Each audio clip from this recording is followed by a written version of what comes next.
Híjole, ya no pudimos ver cómo la presidenta de México se despide de un abrazo y un beso de la teniente química que presenta en la conferencia de prensa mañanera de la mejor forma, pues desmentido a las infamias del New York Times y sus reporteras.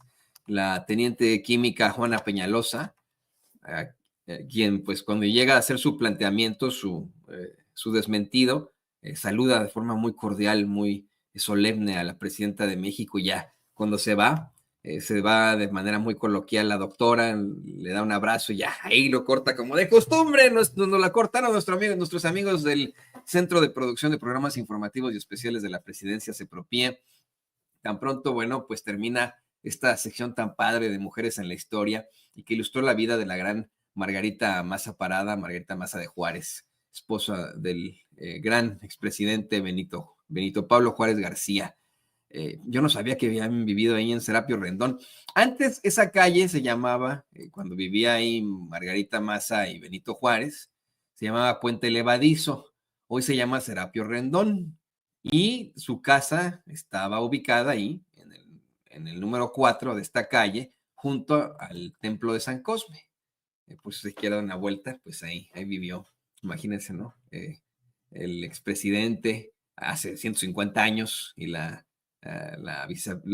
primera dama, Margarita Maza, quien efectivamente fue uno de los símbolos de la victoria. O sea, de que victoria sobre la mentira, la que se anota hoy el gobierno de la doctora Claudia Sheinbaum frente al pasquín New York Times, que híjole, pues ya ha sido exhibido hasta por debajo de la lengua, luego de la basura que publicaron, pues estas dos señoras, Natalie Gitroif y Paulina Villegas, ese reportajucho en el que aseguran que estuvieron en un supuesto narcolaboratorio, en el que según ellas presenciaron y captaron cómo se fabrica el fentanilo, situación que desde ese momento, desde el lunes aquí en Sin Censura, nosotros le informábamos, bueno, pues es absolutamente inverosímil, debido a la gran peligrosidad de estas sustancias que los involucrados manipulan sin guantes, y hasta se lo mostramos desde ese día, ¿no?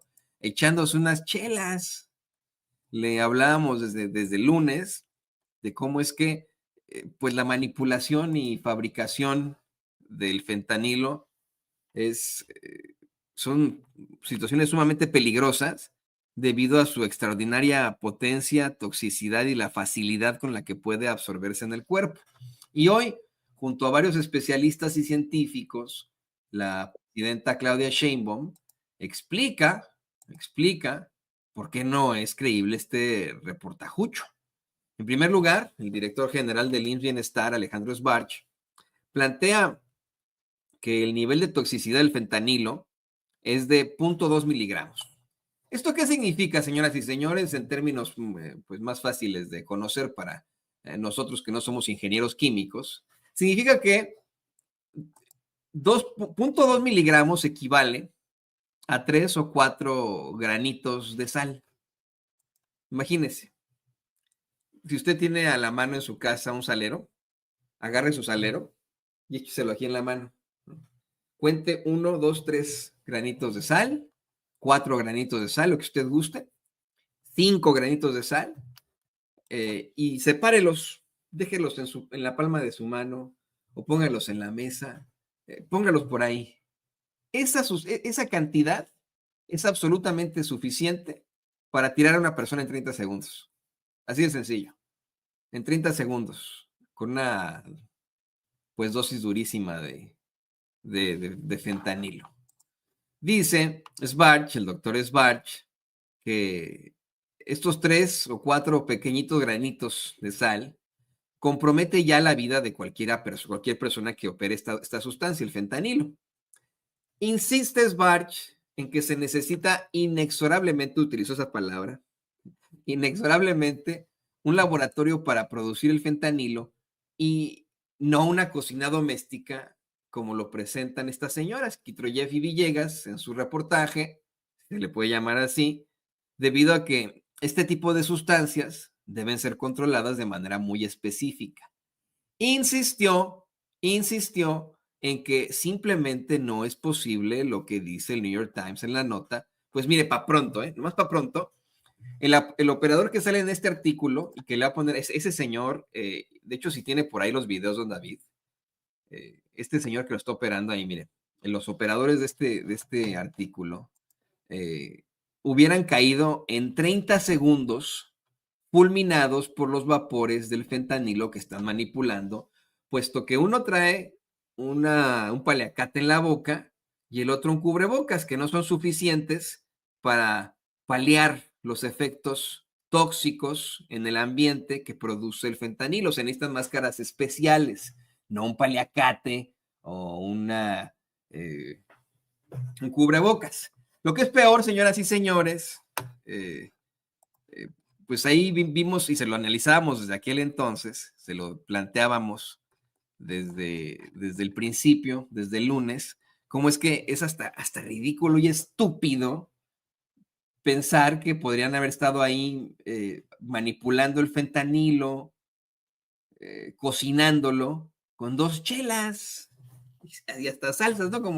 Como si fuera cualquier cosa, como si estuvieran ahí cocinando, como bien dice por ahí Maggie Hernández, unos hot cakes. Dice Maggie, muy interesante, pero con todo y que la palabra hot cakes, o el par de palabras hot cakes, están en inglés.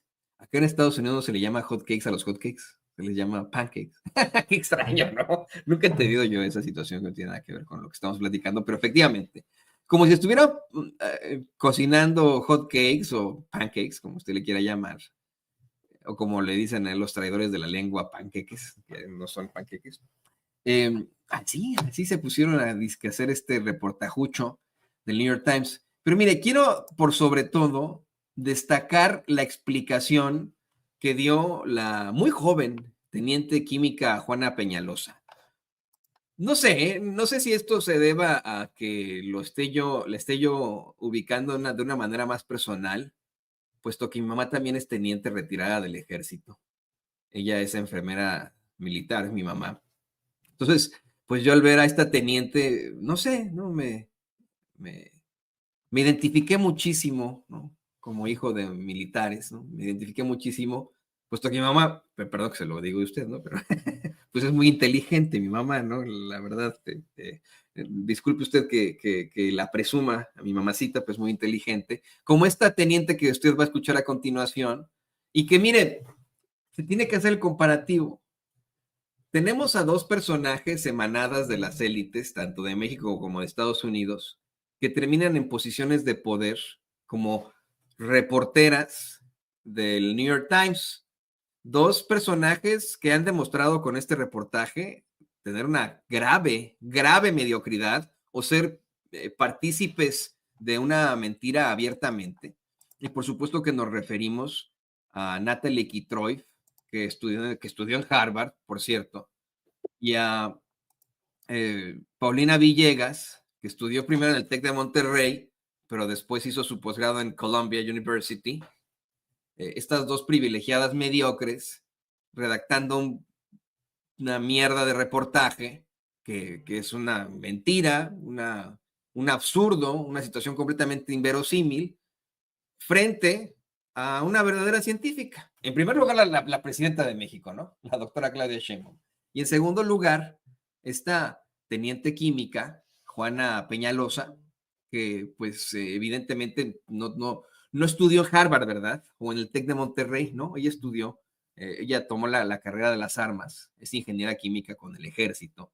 Y pues con todas las de la ley, y con la ciencia en la mano, que es la luz de la verdad, como siempre lo planteaba Carl Sagan, con la ciencia en la mano, exhibe la mentirota en la que incurren las privilegiadas mediocres de Natalie Kitroy y Paulina Villegas.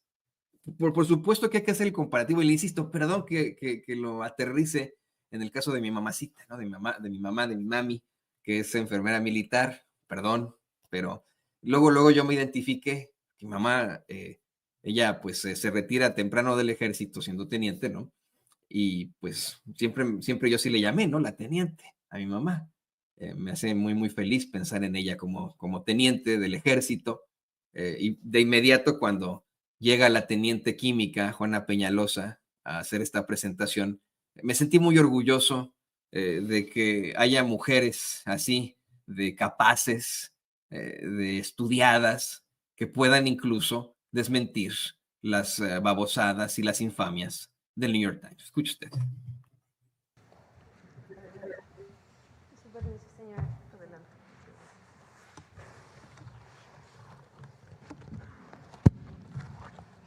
Muy buenos días.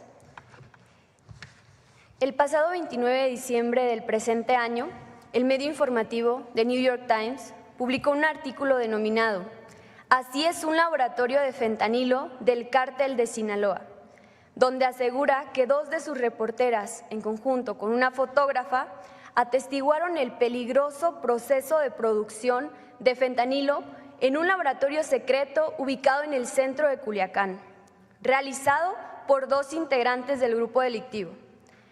Anexo a la nota se encuentran 2 videos cortos sin audio y 4 fotografías relacionadas con el supuesto proceso de síntesis de fentanilo. En el primer video, un video de 10 segundos sin sonido, se observa a 2 hombres no identificados manipulando 2 ollas con un líquido blanco hirviente en una estufa sobre la cual se observa un pequeño extractor de vapores. Citando la nota, se menciona: ellos mencionaron que se encontraban en el primer paso del proceso, activando el principal ingrediente químico que se usa para hacer fentanilo. Esto sin especificar el nombre de los precursores químicos utilizados. Como medida de protección personal, observamos que únicamente portan una bandana de tela que deja al descubierto los ojos, así como un cubrebocas azul de tela de 3 pliegues. Se identifica una cocina con una ventana de aproximadamente 1 metro cuadrado. En dicha habitación se observan incluso ingredientes como salsas y bebidas alcohólicas, así como otros electrodomésticos. En un segundo video, de 13 segundos de igual forma sin sonido, se observa a un hombre no identificado manipulando un recipiente de aluminio con polvo color azul, indicando que se trata de fentanilo. Al realizar dicha actividad, no se identifica el uso de alguna protección personal, observándose exposición directa al supuesto polvo de fentanilo. En la primera imagen se observa polvo blanco sobre una mesa circular cercana a una fuente de luz, que según el medio informativo se trata de fentanilo terminado. En la imagen 2 se pueden apreciar las únicas sustancias químicas mencionadas en el artículo: el hidróxido de sodio y la acetona, mismas que fueron utilizadas en la presunta síntesis del fentanilo.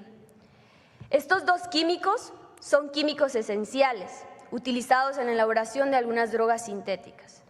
El término de químicos esenciales hace referencia a aquellas sustancias utilizadas en la síntesis sin tener que incorporar parte de su molécula, de su estructura molecular, a la molécula final o al producto final terminado. Tienen acciones como solventes o catalizadores, entre otros. En la imagen 3 se observa a un hombre no identificado incorporando tinta azul al supuesto producto terminado de fentanilo, esta vez utilizando guantes de látex. El uso de la tinta azul le confiere a los comprimidos lo característico, alusivos a unas tabletas de M30 o metadona. Derivado del análisis de la nota, no es posible reunir indicios suficientes para determinar que se realizó un proceso de síntesis de clorhidrato de fentanilo en citada locación, debido a que se menciona muy poco o nada del proceso de síntesis, así como de las sustancias químicas utilizadas. Durante el desarrollo de los videos y la redacción del artículo, no se observó o mencionan los principales precursores químicos para realizar o para sintetizar el fentanilo, como 4-ANPP, anilina y cloruro de propionilo, por mencionar algunos, mostrando únicamente sustancias químicas esenciales como el hidróxido de sodio y la acetona. No se observa el uso de equipo de protección personal mínimo requerido para evitar intoxicación por los gases tóxicos desprendidos durante la reacción de síntesis, o bien incluso la exposición directa al clorhidrato de fentanilo puro. Las principales vías de exposición de los opioides son por inhalación, exposición dérmica e ingestión, por lo cual el uso de guantes y equipos de respiración autónoma son indispensables para realizar este tipo de actividades. En una parte del video explican los supuestos cocineros que ellos no necesitan el mismo equipo de protección personal que las reporteras. Esto debido a que ellos han desarrollado una tolerancia a la droga letal. Si bien existen factores que pueden influir en la toxicidad, tal como la tipología física de una persona, no existe evidencia científica que respalde tal idea. Anexo a esto, el uso del pasamontañas o bandana y el cubrebocas de tela de 3 pliegues observados en los cocineros podría estar relacionado únicamente como medida de protección de su identidad y no como una medida de protección personal. Respecto a lo mencionado por los supuestos cocineros sobre el desmantelamiento de una casa de seguridad del grupo por parte del Ejército Mexicano horas antes de la grabación de los videos y que derivado de esta acción habrían cambiado de ubicación el supuesto laboratorio con tal rapidez, no corresponde con la dinámica criminal habitualmente observada, ya que normalmente se presenta una interrupción o una postergación de las actividades ilícitas por un periodo mayor hasta encontrar un lugar adecuado para poder continuar con el acondicionamiento de tales drogas. Por lo anterior, se concluye que no existen los elementos suficientes para demostrar que la información presentada en el artículo de The New York Times documenta un laboratorio de síntesis de clorhidrato de fentanilo. Bueno, pues ahí lo tiene usted. Después Svarch haría esta aclaración de cómo es que hubieran tomado 30 segundos, absolutamente 30 segundos, para que estos operadores del fentanilo, bueno, pues cayeran fulminados con una sobredosis al manipular el fentanilo como lo estaban haciendo según esta pues mentirosa nota de las mediocres privilegiadas Natalie Kitroif y Paulina Villegas, David, así se llama, se me va siempre su apellido, aquí lo tengo, déjame. Sí, Paulina Villegas, ahí en el New York Times. De verdad que me pareció muy satisfactorio ver a esta joven teniente, ingeniera química mexicana, poniéndole una muy buena madriza a la mediocridad, al privilegio, al New York Times. Y pues bueno, para hablar de esto y mucho más,